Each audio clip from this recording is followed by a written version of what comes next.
Well, hey guys, welcome to Hope Talks. My name is Jenny Miles, and we are going to be talking all about worship today.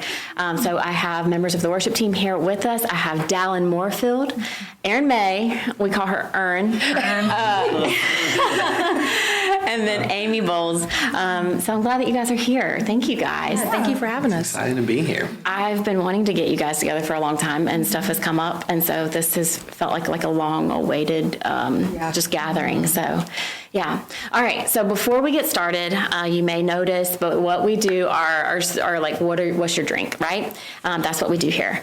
Erin, I'm excited to see you. Yeah, I was like, I'm so excited. I can't wait to see what Jenny picked out for me. I'm a Hope Talks podcast avid listener. Yeah, I'm excited. I'm ready. That's what we like. I'm ready. All right. Well, then we'll start with you, Erin. Okay. And then the reason everything, all the drinks that we're gotten today are centered around Erin. Please. Because no. Okay. So what happened is your favorite drink is listed on the Student Hope Instagram thing, right? Okay. And so Erin, she's a Dr. Pepper Zero girl, but it had to be in the can, which felt really bougie to me. Yeah. So I was like, That's my favorite way to get it too. Like I love Dr. Pepper Zero in a can. Yes. okay, Oh, but it's nice. and it's cold. Yeah, put in the freezer for you. So good. Okay, but so the reason that, the whole, you can't just go buy, in case you didn't know, you can't go buy Dr. Pepper Zero in a can by itself. Okay. You have to get the whole pack. So I bought a whole case of Dr. Pepper Zeros. So you're welcome to them later. Oh yes. Anyway, but because I was in the can aisle, I was like, well, everybody's going to get something canned, okay? Okay. So then, Dallin, Curious. Yeah. you know what this is? I've never seen that before. I thought it looked like, I'm not going to say what it looked like when you pulled it out of the can, but I was like, what? I didn't get carded for anything, so I assume everything is alcohol-free. This is Half Day. But Okay. the reason that I grabbed it is because it's an alligator swimming. growing up, just felt. alligators are one of my favorite animals. So. Well, I know that you're like into the reptiles. You like the dinosaurs. Dinosaurs reptile, right? Yeah. Yeah, the You- T-Rex. The T-Rex, at Christmas at Hope, you mentioned that. Anyway, and it's a tea. It's lemon iced tea. Because of Kelsey, I just assumed that you would be like a sweet tea person. Is that true or no? You know, in the summer, after I mow, a brisk iced tea in the I cans like the are brisk amazing. iced tea. Okay, Yeah. good. Well, here's lemon iced tea. Thank you. Also prebiotic. Oh, So it's good wow. for you Good for with my only 3 grams of sugar. Yeah, good for you. That's what literally it says, does good for say your gut. So there you go, I Dallin. promise I've never had this before. It's gonna Thank be really you. good for your gut. You're gonna enjoy it. Okay. All right, Amy. My thought was I'm going to Salvation. I'm getting Amy a coffee. No, that because- was like the first thing that I was thinking. I'm getting a coffee for sure. For sure, because I see you at Salvation consistently. Yeah. But then, I was in the can aisle, and I was still going to do that. But then I saw this particular brand of iced coffee, and I was like, ooh, Rise. Have you heard of I haven't this? tried that, but that looks. Nitro cold brew. And cold brew is my favorite. Okay. 1000%. Okay. So would you prefer just regular, or would you prefer vanilla? Probably vanilla if you have it. Oh, good. That's what I anticipated you saying. Okay, so here's your drink. It's the Rise Vanilla. That's awesome. Okay, and so I've never, you may have picked up on this, I've never gotten myself a drink in this situation, but when I got Amy's, I got one too. Yeah, I was like, we all need to pop these together. Okay. A little ASMR. Do it. Yes, yeah, go ahead. 2, 3. Oh, I can't do it. Oh, no. give me the Oh, no. noise. Oh my, oh, wow. Yeah. Wow. Okay, All right. that's good. So good. It's decent. Tastes like it's good for my gut. Oh, it's so Good. I'm so glad. Good for my gut. All right. Well, that was fun. Okay. I'm glad that this is. Oh, yay. Thank you. Yeah. Okay. It worked. All right. Good deal. Okay. So let's go ahead and jump in. But before we do that, if you guys could kind of go around and just talk about who you are, maybe what's your family dynamic or whatever, where you are in life. Yeah. And who are you? Who are you, Dallin? Okay. Dallin? I'd be happy to start. I am Dallin Moorfield at Hope. I am the worship director, I believe is my title. But outside of that, for everyone who doesn't know, I work from home for Cardinal Health, which is fantastic. I love working from home. My family dynamic is crazy because we have an 18-month-old who has fully transitioned from crawling to walking. So Toddlers are hard. Yeah, he's in yesterday. His favorite toy is our steamer basket for the Instant Pot. Like he just carries it around. He loves everything. So he's into everything. Oh, that's funny. I've been married to my beautiful wife Kelsey for it'll be 7 years this year, Wow. which is wild. And outside of leading worship, I'm an introvert. Like Yeah. I love being at home. Like we just built a house, and like it is my favorite place to be. A cup of coffee, morning and evening for me. I love coffee at all times of the day. Oh no, maybe the rise should have been for you. But at dinner and like sweet tea is my jam. So I don't like sweet tea. Yeah, I'm not a saw sweet tea that girl last week, at all. but- Yeah, it's okay.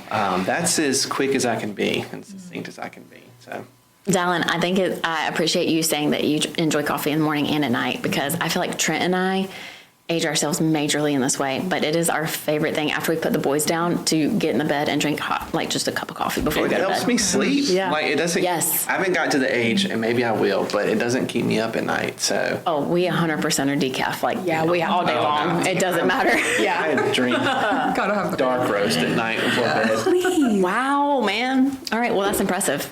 That's impressive. Okay. Good deal. Erin May. I'm sorry, Ern May. Erin May. That's funny. That's what people used to call me in high school. So it's funny. But so I'm Erin May, and I have 2 roommates that are like sisters to me, and we have made our little Golden Girls life. So no husband, no kids yet, but maybe one day. And outside of here, well, I do a lot here too. So I also help with the students.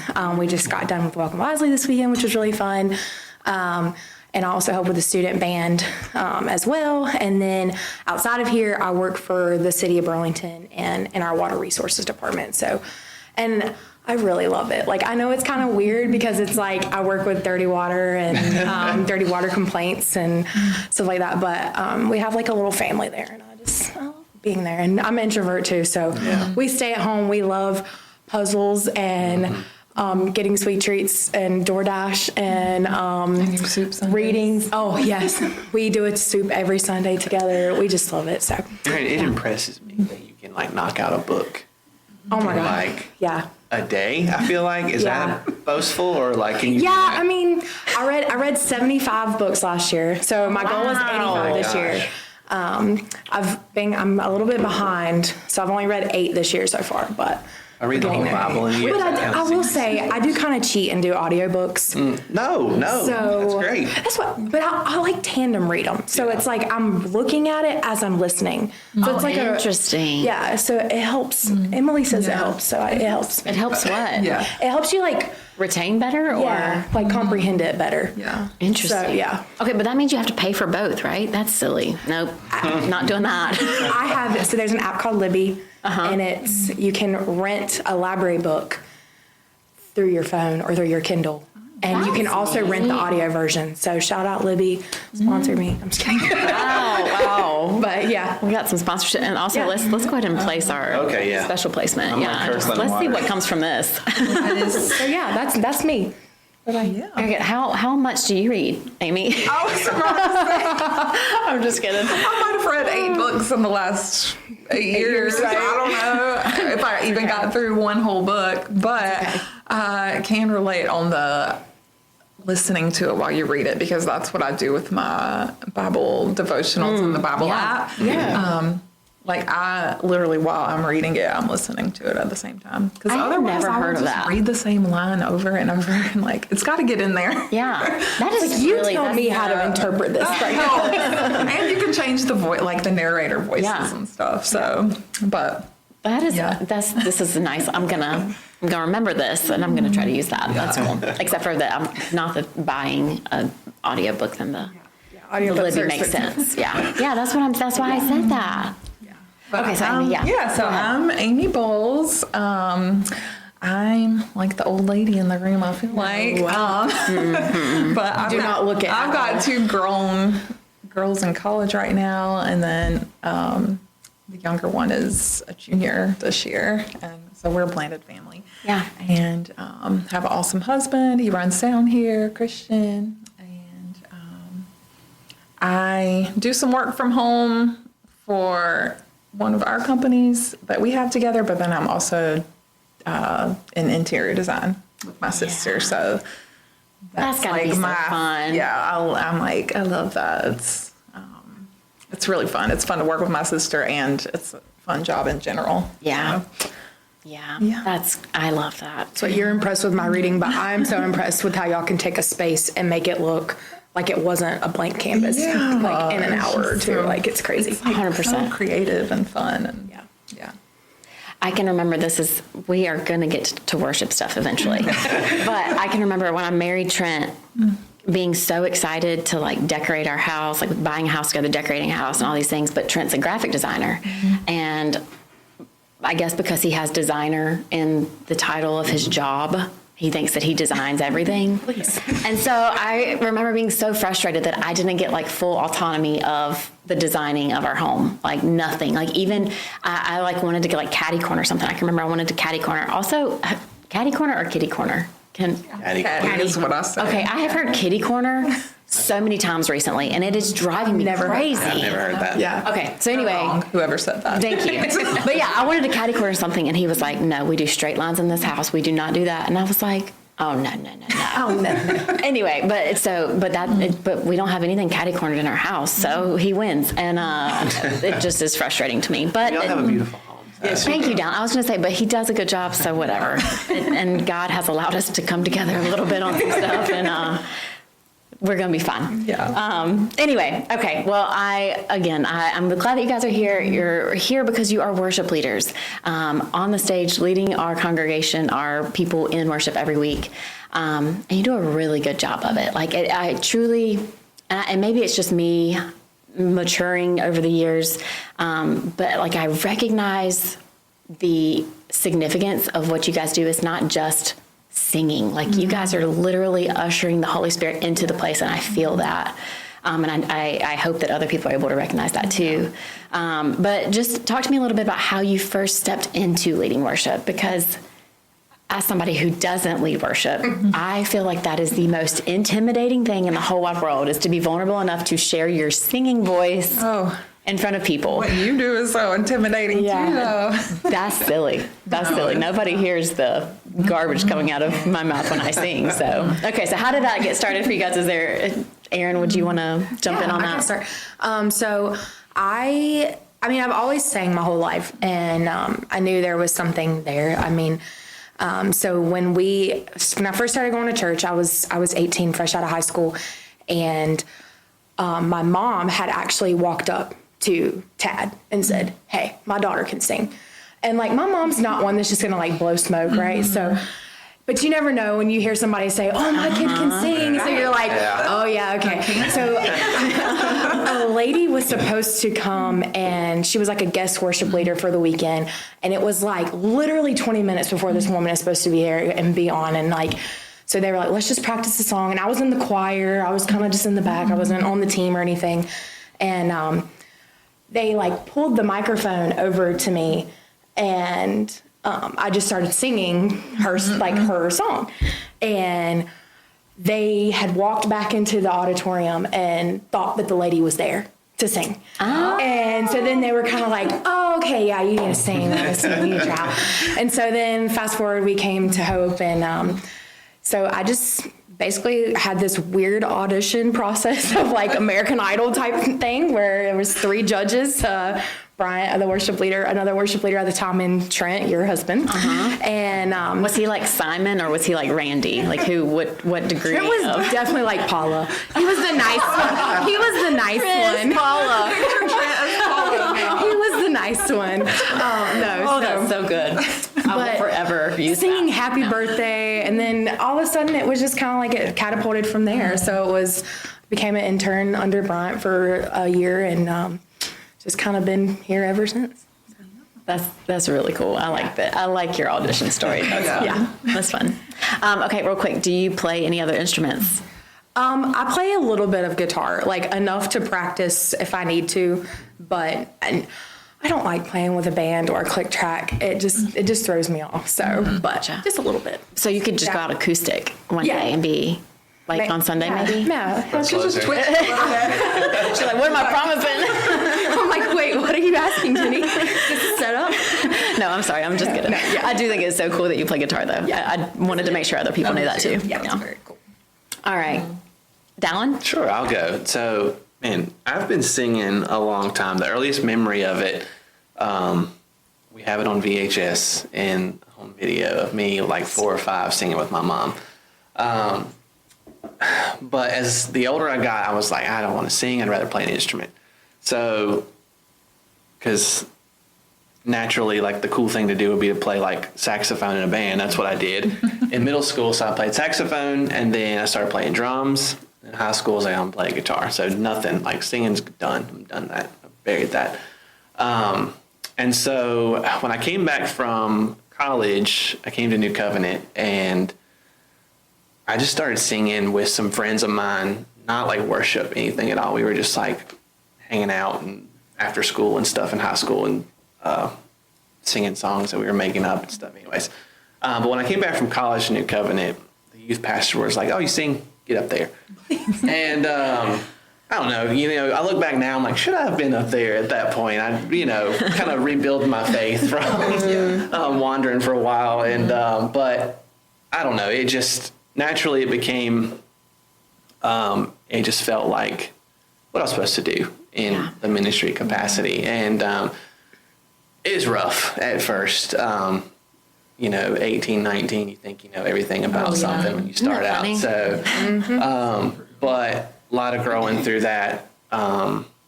And, some of the most formative years in my faith were, kind of as I started to lead worship is with a youth group, and on Sunday mornings as well. But, that was, let's see, it was like 2011. So it's been a while now. Yeah. But looking back, it's seriously some of the best years of my life going through that. Yeah. So if on Sunday, Wes called out and said he could not play the drums, are you capable of stepping in? I want to put this on record.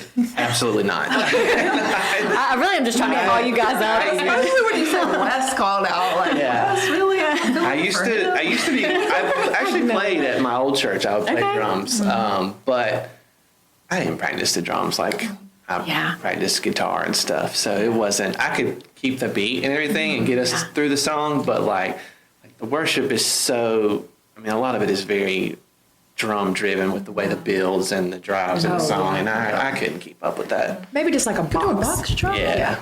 When Erin is doing her acoustic set, you could add. You can play box drum. Yeah. Perfect. I would love to play piano, but I have not. I know, me gotten too. around to it. Yeah. I think it's beautiful. Yeah. My Meemaw, she played the piano and the organ for her church for like my whole life, which wasn't that long, but for her whole life probably, I guess. And she was a piano teacher and everything. And literally the only thing I can play on the piano is Mary Had a Little Lamb, which is so sad. Oh, and chopsticks. Beautiful. Chopsticks. Yeah. I'm sure. Like what? I missed opportunity there that I did not step into that. Anyway. Well, my grandma did the same thing, and that's kind of where I started. Okay. So she played at our church. She was always involved, like putting on some kind of show or cantata or like singing. And so somehow, like, I did not grow up in that church, but it was like, I'm going to church when I go see grandma. Yeah. Of course, grandma's like, all right, we got a song to learn. Yeah. Right. So, yes, very musical family. So I grew up singing sporadically, I guess, like with the children's choir and stuff. Yeah. And then actually my youth pastor, which I feel like that's a common thing with a lot of us, it's like the youth pastors, like, you can do this. Like they encourage it. So I was actually away at a camp, and we were doing like the same songs every night at the camp, and I don't know, just they ended up passing me a mic one day, and I'm like, well, I'll sing in the mic. And then everybody's like, oh, why don't you sing more often? So we actually came back from the camp that Sunday, and I sang on the stage at the church. Wow. And, was completely nervous the whole time. But that was kind of my first experience with that. But worship leading has definitely been a journey for me, like a lot like Dallin. When I started out doing it, I would say I definitely probably was not in the best position to be in a leadership position, like trying to lead other people in worship. But so I definitely I've grown a lot, but then, I took a season off and had to experience a lot of personal growth. And then now just coming back as the old person, but I have a lot of life experience under the belt. So aside from any kind of vocal talent or anything that I feel like I might have, it's just the story that I feel like I have to tell in that. So. Well, and I think that's a really cool thing that you bring up, and that's really what I was referring to when I said that, y'all are leading, ushering the Holy Spirit into the place. And I will say, and Dallin, you do a great job of this every week. I mean, just phenomenal job. Aaron and Amy at the Linked Women's Day event that we had here just a few weeks back, you guys did so good at you just started the conversation. You started the conversation, and at the beginning of the event, just y'all's conversation back and forth. And then at the end, Amy, when you were, you had shared a story, and I resonated with it. And it's not even that, I was in just a broken place. It was just that your story allowed me, just being an empath, I guess, just to feel the hurt in the room and the freedom that was needed. And it just sent me into a place of just worship, just asking God to just bring freedom and, things like that. And I was like, how'd they just do that? What? I was not in this place, and now I'm in this place. And so anyway, it's just it is. But you guys talking about your posture going into it, going into leading worship, there's singing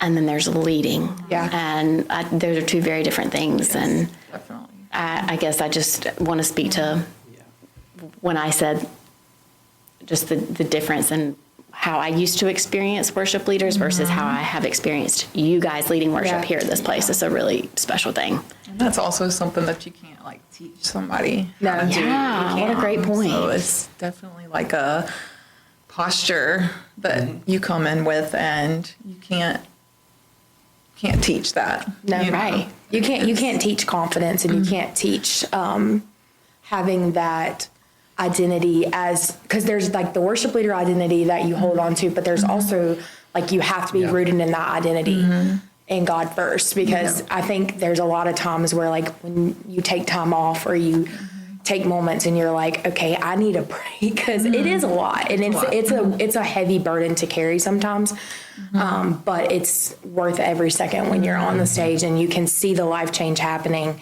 and you're just a vessel through that. I don't even know how to it's a whole different experience. You can't explain it. There's the posture for sure, and then and this is one of the things that I had to learn talking about going on this journey is that, say, Jenny, you're in the congregation, your voice is a lot more important than mine, even though we're the worship leaders and we're kind of leading the moment.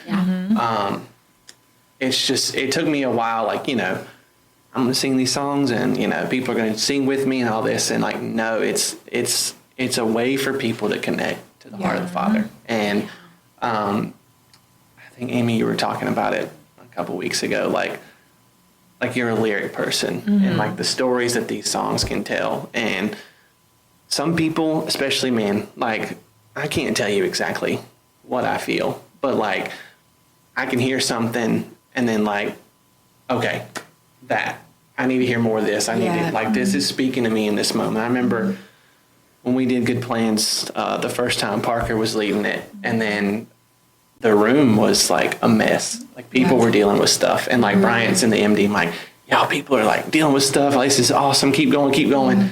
And it's just, we say it a lot. Our job is to play the bride down the aisle. Our job is to put Jesus and allow his glory and his goodness and grace to be on display. Right. It's not to display our talents. It's just a way to be a vessel for the Holy Spirit to move. So. Absolutely. We were talking earlier before we kind of jumped on here about how long you guys have been here. But how has the worship culture evolved? And so as we're talking right now, I'm realizing that maybe it's just the culture that has evolved. And that's what I have recognized in addition to probably also just me hopefully maturing. But I think too, it's definitely something that we've tried to build because I think about when we first started. So I've been here since pretty much day one of Hope Church. And I mean, we used to come out, and I think this was a time in worship, like in Christian ministry, like worship ministry was, you did secular songs. So like you came out and you did, I mean, I've done everything from Bon Jovi, Taylor Swift, The Grinch, like I've done everything. Yeah. So it's like, but now we wouldn't even think about doing something like that. Like we have, and even in our students, like I said before, I do a lot with our students, they want that. Like I have to force them into doing like, hey, not every little sixth grader wants to listen to you be in deep, intimate worship. But, and I think it goes back to knowing your audience and knowing the people in the congregation of what is the seasons that we're all walking through. And I think that as you are growing as a church, you start with what gets people in, like what makes them comfortable. And that was a season of making people comfortable. And now we're in a season of, we're gonna make you comfortable up front, but we are gonna make you be a little bit uncomfortable too. Yeah. Because that's where Growth takes place. Exactly. Yeah. 100%. So I say definitely, like the word that keeps coming to mind is like maturity. So like where we started, it was almost like, I don't know, like a teenager mindset. Yeah. Like coming into it, but just Adolescence. the maturity that's come along with like the growth and the perspectives and like how that culture shift has taken place. It's definitely been, it's just been a maturing process is what I would say is the best thing. Yeah. Yeah. Well, I've been here since 2019, so I missed all that stuff. Yeah. But I do remember that being huge. I remember watching churches on YouTube, and I'm like, these guys could be playing like anywhere. Like they're playing all this stuff. Anyhow, but I think one of the things that has helped shift our culture to this point is that when we plan set lists, like we know what our pastor is going to be speaking on. Yeah. And so he is as much of a part of us planning the set list as we are, because we have, the themes, the message, the series, the scriptures. And so then we can kind of help tell this story, starting with the scripture passages and then the themes of the morning, and we try our best to find songs that fit these themes. It doesn't always work like that. But I think that piece is so important because, Pastor Tad is, it's what he's the one's preaching the messages on Sunday morning. And so we're trying to get ourselves and the congregation we're able to receive that and in a mindset of thinking about, before we even get to the message, we're kind of already thinking about, the theme of it or what God's doing.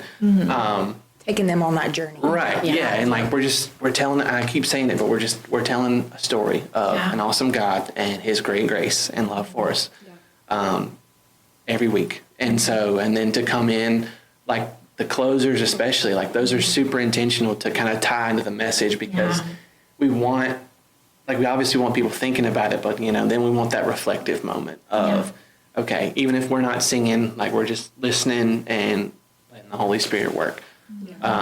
So I think that piece has been really important as far as even in the short few years that I've been here, I've seen such a shift in how our church worships. Well, and especially too with the closers, I feel like now that we have the prayer team, it's a whole different ballgame. Yeah. Because it is more of that reflective piece, which is why we are very intentional on the closing song. Because That word is intentional. Yeah. Every aspect of the whole worship experience is intentional. Yeah.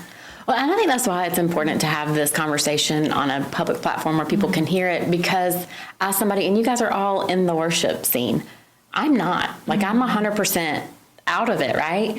And so if I didn't have the opportunity to hear this conversation or talk to my husband, who is part of this worship team too, I don't know that I would recognize that there are dots to be connected. But hearing that and knowing to look for it, I feel like it changes your perspective. It allows you to go deeper and to just kind of take it a step further. It gives you another tool to use on a Sunday morning to just increase that connection to what the Holy Spirit is just presenting in that moment. Yeah. So I think that's really cool. Okay, so Dallin, you talked about the set list planning and that sort of thing, and you guys are actually, after this episode is finished, you guys are going to kind of shift over to another area and work on the set list planning going forward for the next series.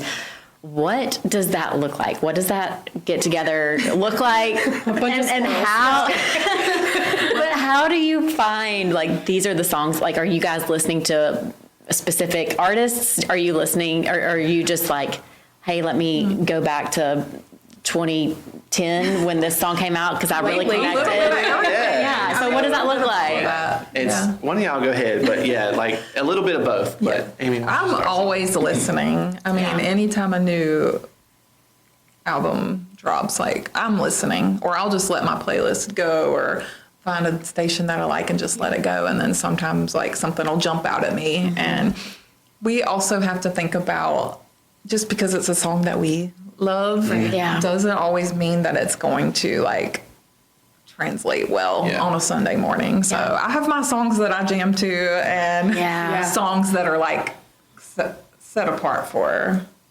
church. I would imagine, and I don't know, you tell me if this is true or not, but I would imagine it would be so hard for me to separate I can sing this really well. Like these are my notes versus this is what the congregation, the people could sing with me and engage in with me. Yeah, and that's something that has also come with the process of it, that we've just kind of learned over time. And so a lot of times I can listen to a song and know almost right away, like, okay, like I feel like they would track with this, or no, it's not going to be. It's got too many words or something. It's wordy. But definitely that. But I'm all about the old school. Like I like to mix it up. Like we're gonna put a song in there from 2025. Like let's go back to 2014 and put something from out in there too. And let's do something. Yeah. So just and a lot of times you can go back and pull in those old songs and it feels fresh. Yeah. So we've done that recently. I was gonna say a few weeks ago. That was really fun. I really enjoyed it.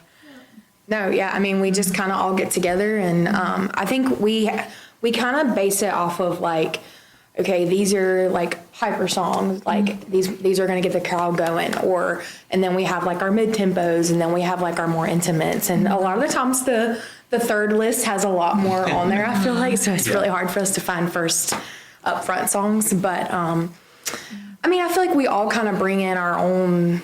I think that's why there's a few of us on the team that kind of get together and do it. We bring in our different styles and our different, what we're listening to, what we're connecting to, because it also is important that if that's a song that you really resonate with, you can feel that in the audience, and it's something that you can't fake that. And so like I think about like Great Is, and when I came out and like I sang that for the first time, and it hit the first time, and I think it does come with the fact that it's an easy song to sing, but it's also a song that like every person in the audience can connect to. Yeah. And then the person leading it is also very connected to it as well.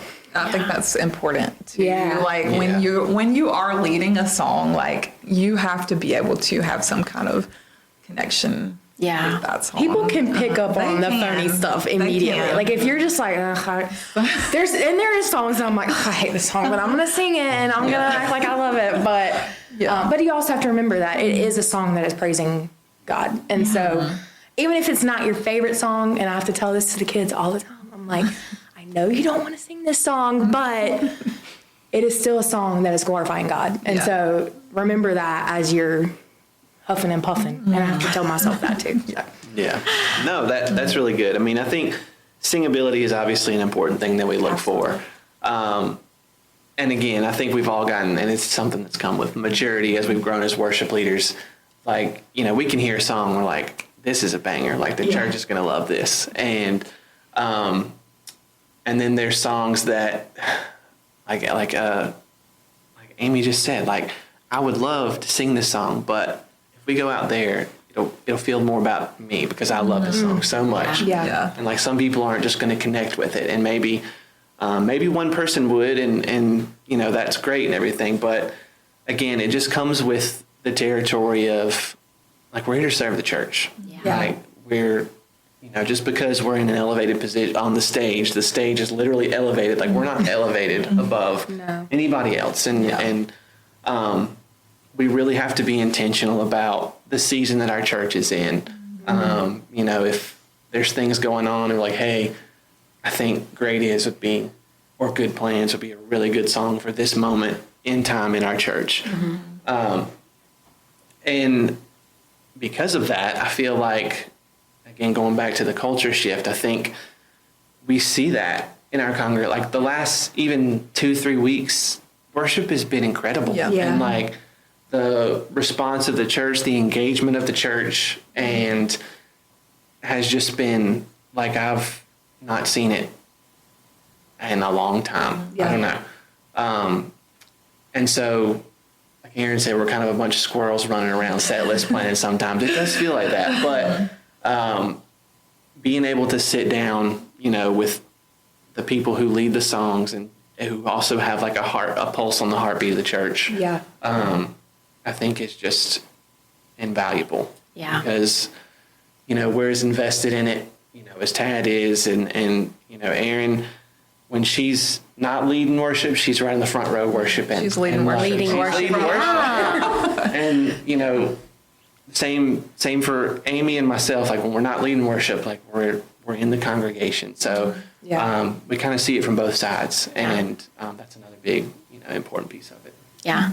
Well, I think too, if they see you in the congregation, they know you're on stage every other week or whatever your schedule is, and then they see you out in the audience, they know it's not like I'm just there to Show up for perform when I'm on Sunday. stage. Right. Like I'm here because I love worship. I believe in our worship team. I believe in our church, and I'm just going to rally that, and I'm going to bring the kids up there with me too. Yeah. Well, I think with that too, it's one thing for you guys being on the stage to lead worship and have your hands up and that sort of thing. But when you're in the audience and you're allowing other people to feel the freedom of, she's got her hands up, I guess it's safe to do it. It's breaking that barrier from the stage to and I know that there's no intention that there would be a barrier, but the reality is that it is. And so I think that that's important. Just having the temperature setters, I guess. Yeah. Not saying that it's staged. Awesome too. Sorry. It's awesome too, just to take that step back sometimes and like receive Yes. worship. So like, Yeah. there's times, as much as I want to be like, oh yeah, there's times that I'm there and I'm just like, I'm not even singing. I just Right. want to like Absorbing, receive the worship. yeah. So, Absolutely. and that's awesome too, just to be able to take that step back from the perspective of the church and like receive there too. Yeah, for sure. You saying that, it just kind of, this is off, and I didn't tell you guys I was going to ask you this question, but is there a specific moment that you can remember being in just such deep worship that just the Holy Spirit, just you experienced something that you have, I don't know, that just took you to another place? And the reason it came in my head, Amy, is because I don't know if you remember this, but I mean, it has to have been maybe 10 years ago. I don't think Trent and I were married yet. But we had gone to a Hillsong concert. Do you remember that? I remember. Anyway, and I'm pretty sure it was the, is it So Will I? Like times a million or 10,000 or something. Yeah. Anyway, but it was that song, and they were singing that song, and we were like up in the nosebleeds, I'm pretty sure. But you talking about just that moment of just like closing your eyes and just being still. And I can remember, y'all, it literally in that moment, I felt like I was floating. Like it was like no weight in the world could hold me down. It was just, I just felt like I was in the presence of Jesus, But have you guys, I mean, you guys are feelers, you're worship leaders. Like you certainly have had these moments. But is there anything that like comes to mind specifically? Or when you are in that place, what is that for you? So Aaron and I led a song, and it's probably been over a year now that we did Agnus Dei together. And so we were on the stage, but for me, if I could have just walked out right then and just been like, put my microphone down, I'm done, Yeah. because it literally felt like heaven was in the room. room. And those are some of my favorite songs to do when we're singing about like how holy the Lord is and how worthy the Lord is. And all I can picture is, this is what heaven is going to be like. Yeah. Like, that's just what it feels like. But in that moment, like, just the church was just screaming it out. And it just was like out of this world. Like, definitely top moment. Oh yeah, for me. it was that was a good Sunday. But yeah, I that's love my that you guys favorite. both remember it so Yeah, clearly. as soon as I knew it, I knew where she was going with it. I was like, yeah, that was a really good Sunday. I mean, there's definitely, I get emotional a lot on stage. Like, I definitely am not someone who can hold it back. Like, I have very big emotions, and so, but one time when you were talking about Hillsong, I remember going to the Elevation live recording when they did this. Can't remember what album it was, but it's the one that Resurrecting is on.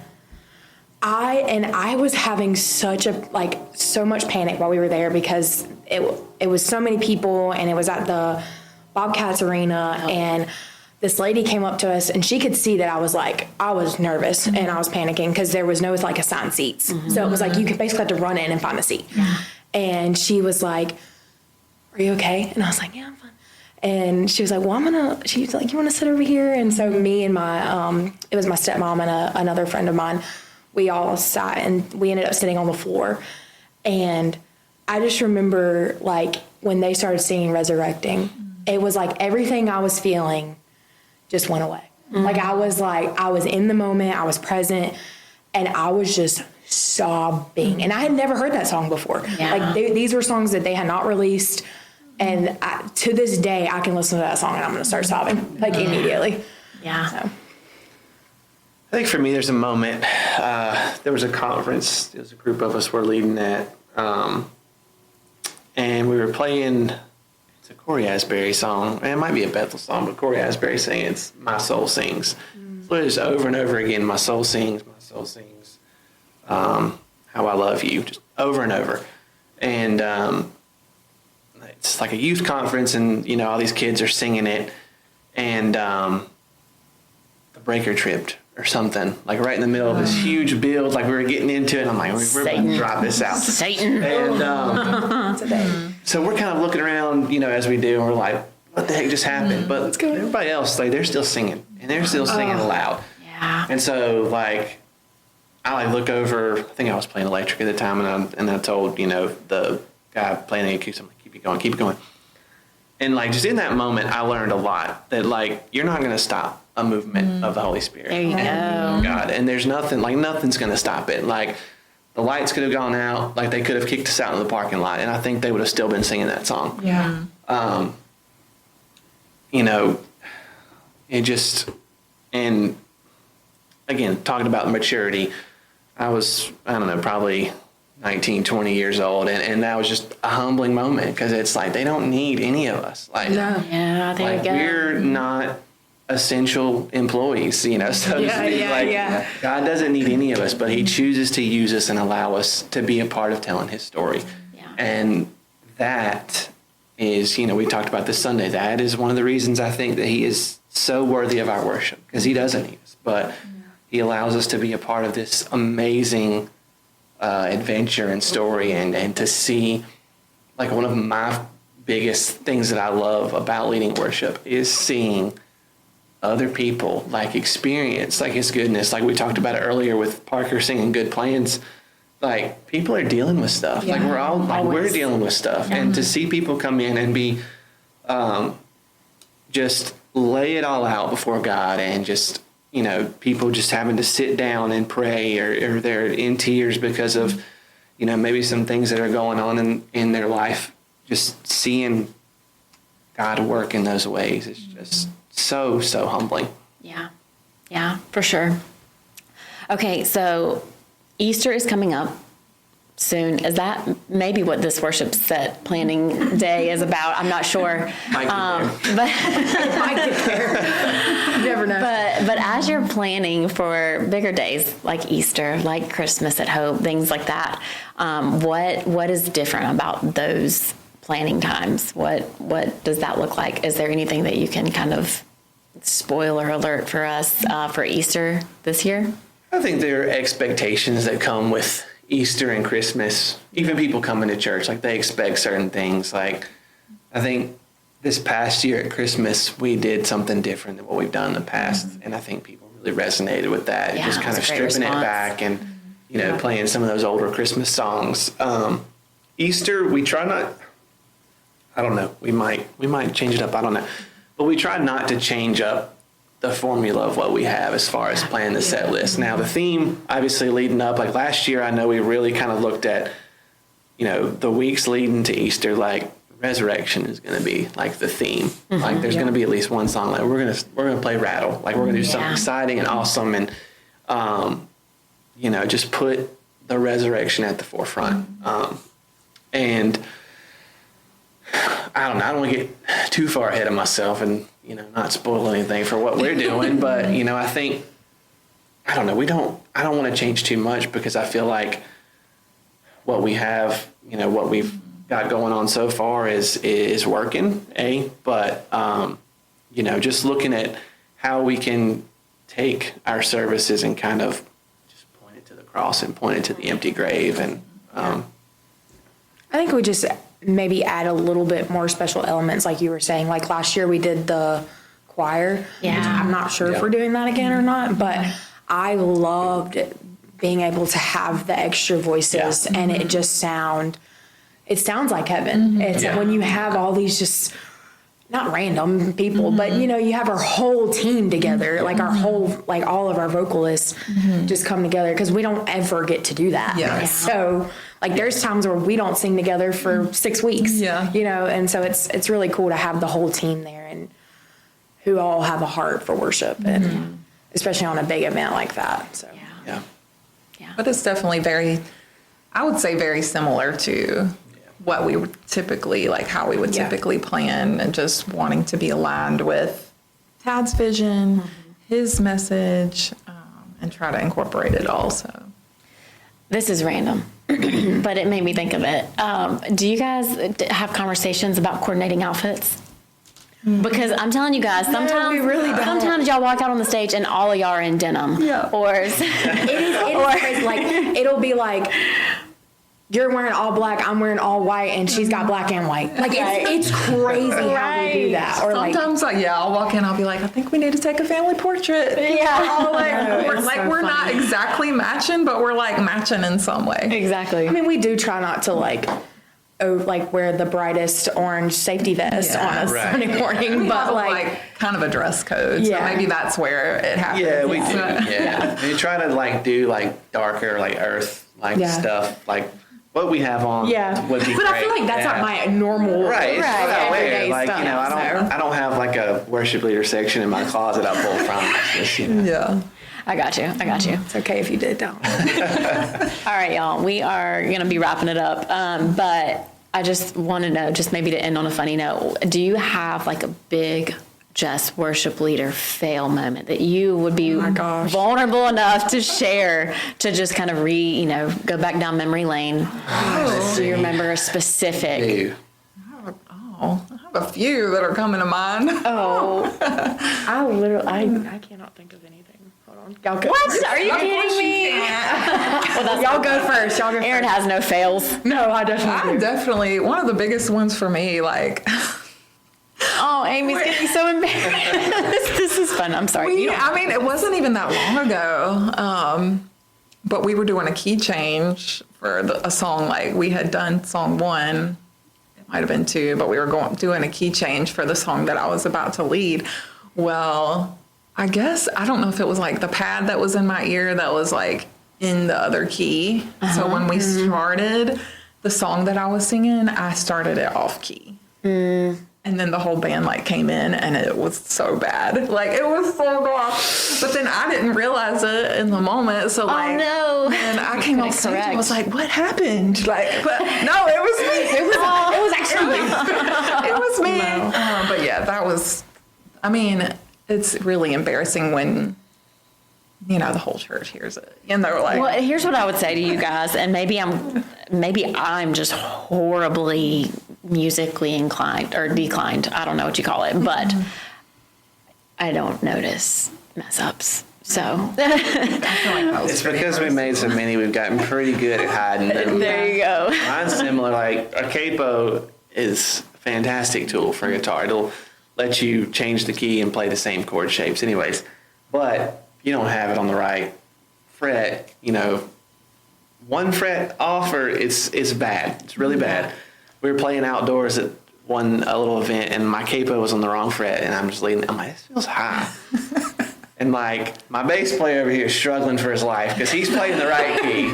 And I'm like, what are you doing over there? He is not And complimentary so then to you. he just like is starting to pretend that something's wrong with his amp because he's just trying to hide it. And then he comes up, he's like, you really threw me out to the wolves on that one. I'm like, I know. It was embarrassing for like my band, like me and like the band and stuff. But like you said, like most people don't notice that stuff. Sure, yeah. I do know one time we were playing It Might Get Loud at like a night of worship, and the guitar starts the song. So the click is starting in our ears, and it's like intro 2, 3, 4, and I don't hear any guitar. I turn around and our guitar player is just smiling at me. Like he doesn't have his in-ears on. And so we start singing, and then Bryant's like, hey guys, we got to start this song over. So like in the middle of the verse, I'm like, we're going to start this over. Like, start the night over. The church, they're just laughing and clapping. Right. But I don't know. It feels like you're this big when stuff like that happens. I want to speak to you saying that like there is something about just being authentic in the moment and saying, okay, wait a second. We got to roll it back. Yep, start over. I mean, as somebody in the audience, like I truly, like that's like, oh, you're real too. Okay, you mess up just like me. So it's, I again, don't take it as like I a, specifically remember that happening, and I remember it for that reason because I'm like, that was so real for him to yeah. Okay. all right, we're just gonna try again. Yeah, and fun that, like you said, the audience is clapping. Like, this is fun. Let's do it again. I can't remember any of there's definitely been like voice cracks messing up with the click tracks, but I remember one Sunday mine is just me. I am like, we had a trailer out in the front, and it was like an outside service. I can't remember if it was COVID or before that or what it was. And I have little tiny short legs, and I work with a lot of people who have tall, big legs, and I had to step up on this step ladder, but the step was too big, and we're getting ready to go out, and it's me, Bryant, and Joe. And Bryant gets up there fine, Joe gets up there fine. I go to step and I face plant it on that trailer. no. And Bryant just turns back around, laughs at me. No, he like, didn't. Are you good? Are you good? I'm good. Yeah, so I definitely had like tripping moments and wardrobe malfunctions, but that was more so where I thought this was going to go. Like, I fell off the stage or, something like that. I have a terrible wardrobe one, but I just remember that one. I just ran off stage and everybody just thought my batteries died. So Aaron is also notorious for not being on the stage. Oh yeah, it's my signature trademark. 5 seconds Oh, till. we're always like, she's gonna come. Yeah, she makes it. She's always out there, like to- zero. Yeah. Yeah, I feel like that's like a little Easter egg for people listening. Like, okay, next time Erin's on stage, see when she came out on stage. No, it's literally like a thing. People will be looking at me and they're like, Yep, here she comes. All right, well, it's been fun talking to you guys. And Erin, you saying that you're like a Hope Talks guru, you know that we end with some fun questions. So I just really quick just want to ask like a this or that kind of thing for you guys, and you can explain if we need to, but maybe there's no need. But anyway, so I'm just going to go through each of you answer. We'll start with Dallin and go this way each time, okay? And then we'll head out. But this or that, talking or texting? Texting. Okay. Texting. Wow. Okay, but let me tell you. introverts. Okay, you're right. But I feel like the young people would be pointing out the fact that they're always FaceTiming and FaceTiming. Yeah. If you would have said FaceTiming, I probably would have said FaceTiming. Oh, really? I just said texting. I do not call people normally ever. Ever. the idea I FaceTime everyone. I need somebody to see me at any point in time in my life is silly. Anytime somebody FaceTimes me, I'm like, why? are they Decline. Okay, so texting or FaceTime for Erin. Okay, chips and salsa or chips and queso? That's hard. It's not hard. It's chips and salsa. Yeah. I would say, I'm going to say queso. Chips and queso. Salsa. Oh, but only La Fiesta salsa. It's superior. Okay. I like to dip my chips in the Yeah, I was queso like, I want and both. then grab the salsa. Yeah. I don't want to have You're to the one choose. that getting queso. Yes, I get the salsa mess. Me too. Yeah. But you should try it, Dylan. Don't hate on it. You try it, okay? Oh, okay. Yeah, well, you get your own salsa container, okay? Well, You got to share the queso. That's why you dip the queso first, then mess up your own salsa. All right, fill in the blank. Taylor Swift is... I did this for Aaron because Aaron is a Swiftie. And I'm giving Taylor him the Swift. eyes right now. in all, I'm not going to take anything away from her. She's incredibly successful and talented, but I do think she's overrated. Taylor Swift is overrated. What you got, Aaron May? Underrated. No, I'm just kidding. No, I think, Wow. I think she's an incredible performer, and I think she's a good human being, and I love her, and I'm stan her. We love you, Taylor Swift. But she is what? One word. One word, Aaron May. I can't pick one word. He didn't pick. Oh, he said under. Oh, yeah. And, I did. Oh, It's- yeah, you did. Gosh, I'm struggling here. oh, sorry. I really messed y'all up. Yeah. I don't know one word. I can't say one word about Taylor. I'm sorry. I can't do that. This is why I asked this question because of you, Aaron. All right, Amy, what you got? I can't think of anything. I'm sorry. Okay. Oh, yeah. Well, that was a flop. Doggone. All right. Yeah. All right. Last one. Name something that starts with the letter Q. Quick. What you got? Quilt. Oh, wow. Did you hear me? Quick. All right. What? Quilt. Queso. Does that count? Is queso Q? Queso is. Wow. Okay. Yes, that's great, Aaron May. Good job. You said I said quiet. quiet. Very good. Very good. Okay. All right. Well, hey, this was fun. I'm so glad that we finally throw the microphone. I'm so glad that we were finally able to get together. Yes. So thank you guys for your time, and I'm excited for what this set list planning that you are fixing to go into, what that brings for our Sunday morning. So this is gonna be good. Thank you, Jenny. All right, awesome. Bye, friends. Thank you. Yep.